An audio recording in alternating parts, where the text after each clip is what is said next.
Hi everyone. This video is going to be an overview on 90-90 twists. So this is a hip rotational movement. You're going to start on the ground with your front leg 90 degrees and your back leg 90 degrees. So this is knee to femur, or shin, tib fib to femur. So 90 degrees at the knees, not at the hip. You're going to be facing this front leg, so the leg that is with the inner thigh up, yes, inner thigh up, that was going to be the leg you're facing. So you're going to be up nice and tall. What we're doing here is you're going to rotate, and as you rotate, you're going to get into this bent sit position, and then over to the other side, trying to maintain that 90-90 positioning as you rotate. So you're going to feel a lot of tension here in this hip. You're up nice and tall, reaching the arms forwards.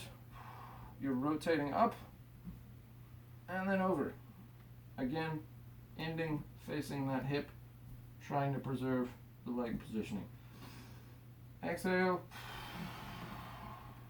Inhale.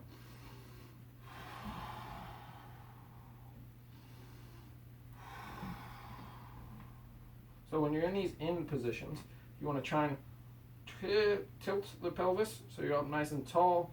You're pushing into the ground as much as you can to push that head up to the sky.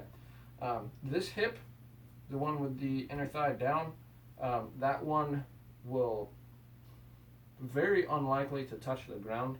So don't force that, right? You're not trying to really crush it down. You're going to feel a lot of tension in that top of that hip. So that's to be expected. When you are rotating, you want to make sure you get both sides down, and as you come up again, that hip comes off the ground, but you just want to make sure that you're still trying to push yourself upwards.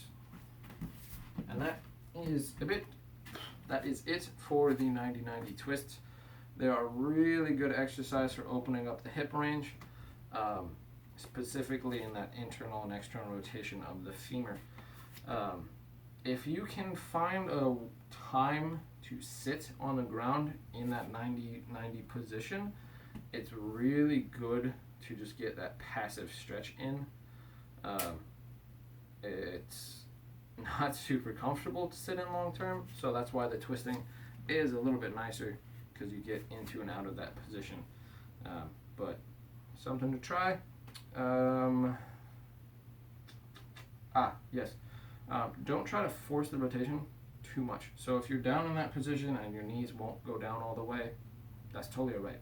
You don't want to force anything because you're applying a lot of body weight force into rotation in the femur, and if it's not used to that, you don't want to push it too hard. So just be gentle, back and forth, nice calm breathing.